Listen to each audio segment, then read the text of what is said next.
Hello बच्चों, कैसे हैं आप सब लोग। स्वागत है आपका हमारी आज की हिंदी की क्लास में।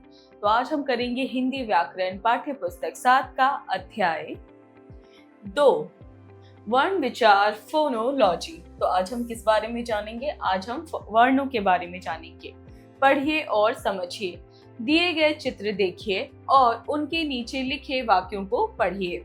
पार्क खुल गया है, बच्चे झूला झूल रहे हैं, नृत्यांगना नृत्य सिखा रही है।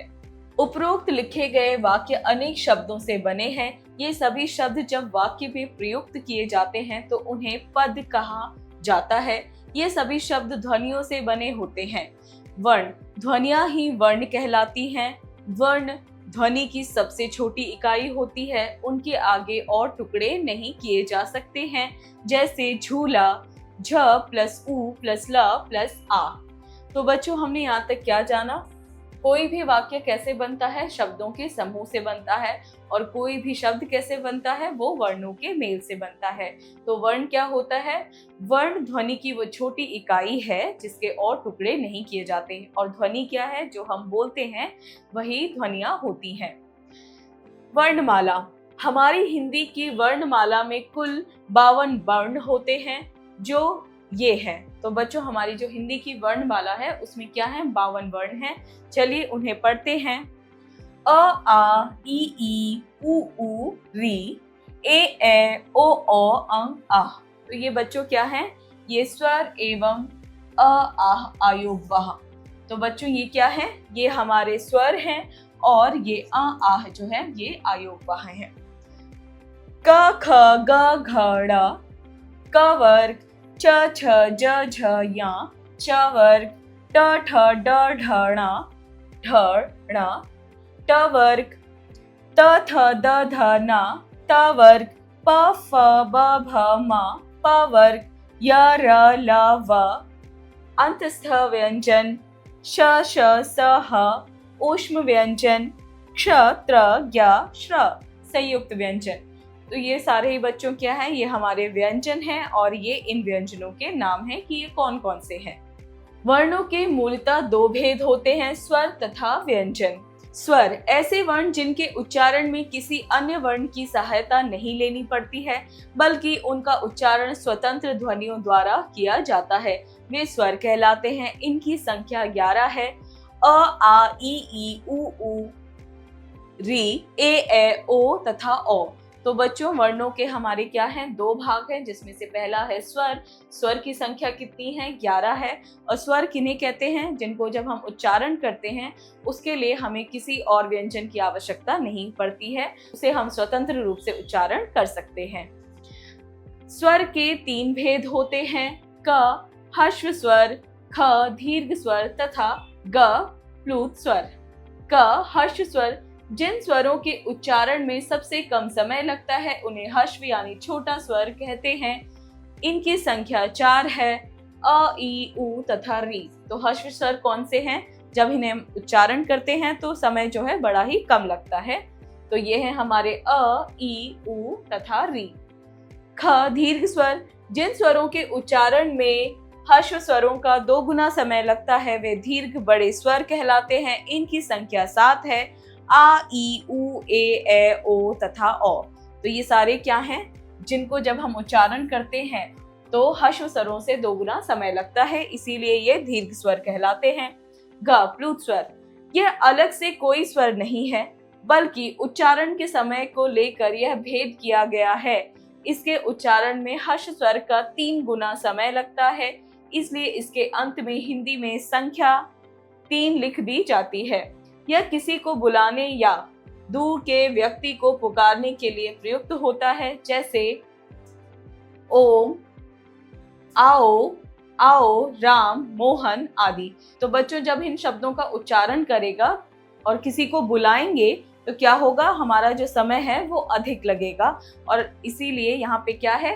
3 भी लिखा गया है साथ में, क्योंकि 3 गुना समय लगता है। तो हमें पता चल गया प्लुत स्वर क्या होते हैं। आयोगवाह, अंग आह। ये दोनों वर्ण आयोगवाह के रूप में जाने जाते हैं। ये ना तो स्वर होते हैं और ना तो व्यंजन होते हैं। तो आयोगवाह कौन से होते हैं? जो कि ना ही स्वर में आते हैं ना ही व्यंजन में। अनुस्वार, इसका चिन्ह सिरोरेखा पर बिंदु है। यह प्राय सभी पंचम वर्णों ड, य, ण, न, म के बाद यदि उन्हीं के वर्ग के पहले 4 वर्णों में से कोई आता है तो वहां इसका प्रयोग किया जाता है। जैसे क प्लस अ प्लस ड़ पंचम वर्ग प्लस घ क वर्ग का चौथा वर्ण प्लस आ कंघा। तो बच्चों हमें क्या पता चला, अनुस्वार जो कि एक बिंदु है जो शिरोरेखा पर लगता है यानी कि उसके ऊपर लगता है और किसके साथ लगता है, पंचम वर्णों के साथ, ड, य, ण, न, म। जब भी ये आते हैं इनको दर्शाने के लिए जो है ये बिंदु लगता है। जैसे हमने यहाँ देखा क प्लस अ ड़ पंचम वर्ग, ये है हमारा पंचम वर्ग, प्लस घ क वर्ग का चौथा वर्ण प्लस आ, ये क्या बना हमारा कंघा।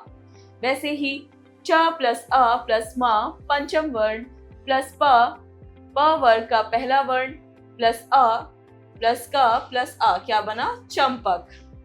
ग प्लस अ प्लस ण पंचम वर्ण ग क वर्ग का तीसरा वर्ण प्लस आ, क्या बना गंगा। च प्लस अ प्लस न पंचम वर्ण प्लस द त वर्ग का तीसरा वर्ण प्लस अ प्लस न प्लस आ, चंदन बना। घ प्लस अ प्लस ण पंचम वर्ण प्लस ट वर्ग का पहला वर्ण प्लस आ, क्या बना घंटा। श तथा स वर्ण के पहले कोई भी पंचम वर्ण आता है तो वह अनुस्वार में बदल जाता है। जैसे अ प्लस न पंचम वर्ण प्लस श प्लस अ, तो क्या बना अंश। यानी कि श और स से पहले अगर कोई भी पंचम वर्ण आता है तो वो अनुस्वार में बदल जाता है यानी कि बिंदु लग जाती है। वैसे ही ह प्लस न पंचम वर्ण प्लस स प्लस अ, तो क्या बना हंस। विसर्ग, इस ध्वनि का चिन्ह एवं उच्चारण ह है। यह शब्द मूलतः संस्कृत भाषा के मूल शब्द होते हैं जैसे अतः, प्रातः, नमः आदि। तो बच्चों विसर्ग क्या है, विसर्ग ज्यादातर हमारी जो संस्कृत भाषा है उन्हीं के शब्दों के लिए प्रयोग होता है और इसका चिन्ह हमारा क्या है, हमारा चिन्ह होते हैं 2 डॉट्स और साथ में ही उच्चारण इसका ह होता है जैसे प्रातः, नमः आदि। आगत ध्वनियां, ये वे ध्वनियां होती हैं जो मूलतः विदेशी भाषा से आई हैं। हिंदी में उनके शुद्ध अशुद्ध उच्चारण के लिए इन ध्वनियों का प्रयोग किया जाता है जैसे doll, ball, college, doctor, frock आदि। तो बच्चों हमने क्या जाना आगत ध्वनि के बारे में, ये विदेशी भाषाओं से उठाई गई हैं और क्या करते हैं हम हिंदी में उनके शुद्ध अशुद्ध उच्चारण के लिए इन ध्वनियों का प्रयोग भी किया जाता है। जैसे कि हमने देखा होगा doll, ball, college, doctor, frock आदि।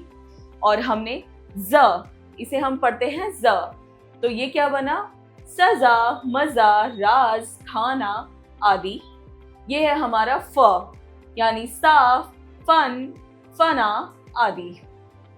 व्यंजन, जिन वर्णों के उच्चारण करते हुए हवा मुंह के अलग अलग हिस्सों से टकरा कर निकलती है वे व्यंजन कहलाते हैं। इन्हें स्वरों की सहायता से बोला जाता है। हिंदी में 33 मुख्य व्यंजन होते हैं। तो बच्चों व्यंजन क्या है, व्यंजन के उच्चारण के लिए हमें स्वरों की सहायता पड़ती है और साथ ही जब इन्हें उच्चारण करते हैं तो हवा क्या है हमारे मुंह के अलग अलग हिस्सों से टकराकर बाहर आती है। उच्चारण के आधार पर व्यंजन के 3 भेद होते हैं, अ स्पर्श व्यंजन, ब अंतस्थ व्यंजन, स ऊष्म व्यंजन। तो चलिए पढ़ते हैं। संयुक्त व्यंजन, इस व्यंजन में एक वर्ण का निर्माण किसी 2 व्यंजन वर्णों के संयोग से होता है। जैसे क्ष बना है हमारा क प्लस श से, त्र बना है हमारा त प्लस र से, या बना है हमारा ज प्लस य से, श बना है हमारा श प्लस र से। तो संयुक्त व्यंजन कैसे हैं, जो 2 व्यंजनों के मेल से बने हैं जैसे क्ष, त्र, ज्ञ, श्र, ये चारों ही हमारे संयुक्त व्यंजन हैं। द्वितीय व्यंजन, ऐसे शब्द जिनमें एक ही व्यंजन 2 बार प्रयुक्त होता है वे द्वितीय व्यंजन शब्द कहलाते हैं जैसे कच्चा, पक्का, गन्ना, चम्मच आदि। द्वितीय व्यंजन कौन से हैं, जिसमें एक ही व्यंजन 2 बार आता है और हम इसे उच्चारण भी वैसे ही करते हैं। जैसे कि हमने देखा होगा कच्चा, इसमें एक बार आधा चा और एक बार पूरा चा आ रहा है यानी कि एक ही व्यंजन 2 बार आ रहा है, इसलिए ये द्वितीय व्यंजन है। वर्ण विच्छेद, वर्ण विच्छेद का अर्थ है वर्णों को एक दूसरे से अलग करना या शब्दों को अलग अलग इकाई में बांटना। जैसे नाम न प्लस आ प्लस म प्लस अ, राजा र प्लस आ प्लस ज प्लस आ, लोटा ल प्लस ओ प्लस ट प्लस आ, मैना म प्लस ए प्लस न प्लस आ। तो बच्चों वर्ण विच्छेद क्या है? जब हम वर्णों को अलग करते हैं या फिर किसी शब्द के अंदर जितने भी वर्ण हैं उन्हें अलग अलग करके लिखते हैं तो वही हमारा वर्ण विच्छेद कहलाता है।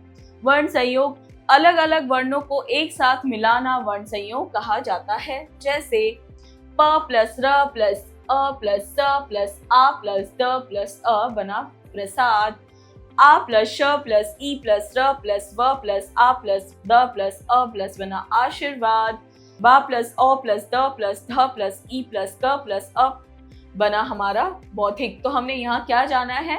जब हम वर्णों का मेल करते हैं यानी कि संयोग करते हैं तो वही हमारा वर्ण संयोग कहा जाता है, क्योंकि वर्णों के संयोग से क्या बना हमारे शब्द बने हैं। आइए पुनरावृत्ति करें। वर्ण उच्चारित ध्वनि का लिखित स्वरूप है जिनके आगे और टुकड़े नहीं किए जा सकते हैं। वर्णमाला, वर्णों का व्यवस्थित समूह वर्णमाला कहलाता है। स्वर, स्वरों का उच्चारण स्वतंत्र रूप से किया जाता है। व्यंजन, व्यंजन के 3 भेद होते हैं, स्पर्श, अंतस्थ एवं ऊष्म व्यंजन। द्वितीय व्यंजन, जब एक ही व्यंजन 2 बार प्रयुक्त होता है तो उसे द्वितीय व्यंजन कहते हैं। संयुक्त व्यंजन, जब कोई वर्ण 2 व्यंजनों के संयोग से बनता है। वर्ण विच्छेद, वर्णों को अलग अलग करना वर्ण विच्छेद कहा जाता है। वर्ण संयोग, अलग अलग वर्णों को मिलाकर वर्ण या शब्द बनाना वर्ण संयोग कहलाता है। अभ्यास कार्य, मौखिक कार्य, स्पीकिंग स्किल्स, यानी हमें बोलकर उत्तर देने हैं। दिए गए प्रश्नों के उत्तर बताइए। का संयुक्त व्यंजन कितने वर्णों के संयोग से बनता है? तो संयुक्त व्यंजन 2 वर्णों के संयोग से बनता है। ख वर्णों के व्यवस्थित समूह को क्या कहते हैं? वर्णों के व्यवस्थित समूह को वर्णमाला कहते हैं।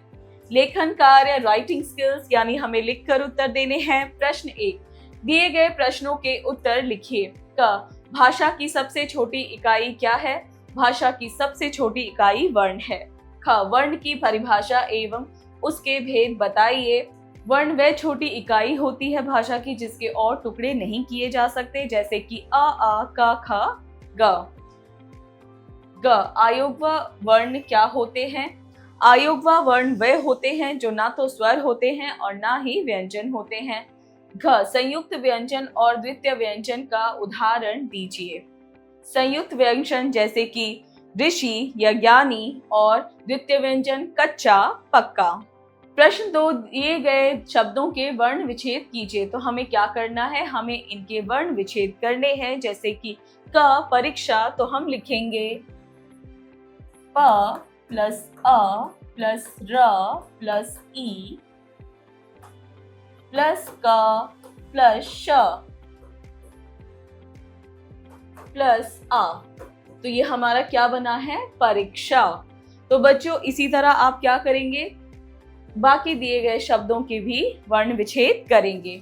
प्रश्न 3, दिए गए वर्णों को उनके समूह नाम से मिलाइए। तो हमें क्या करना है?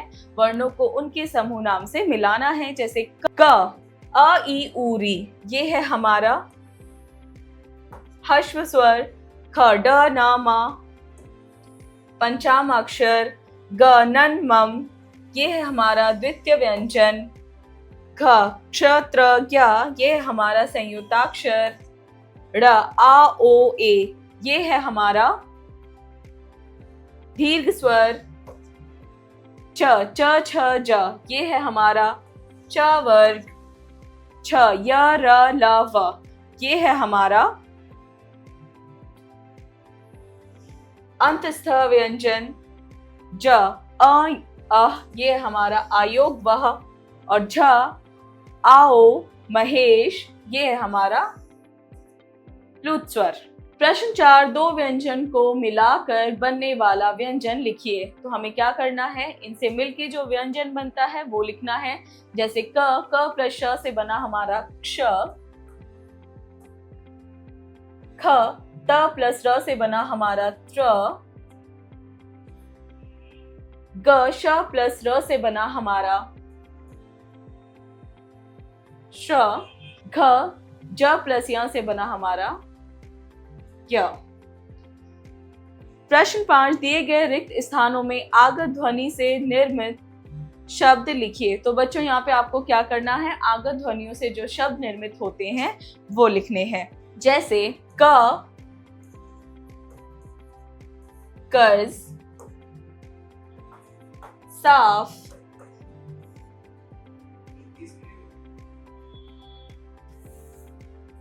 ख, साफ, ग, काफिला।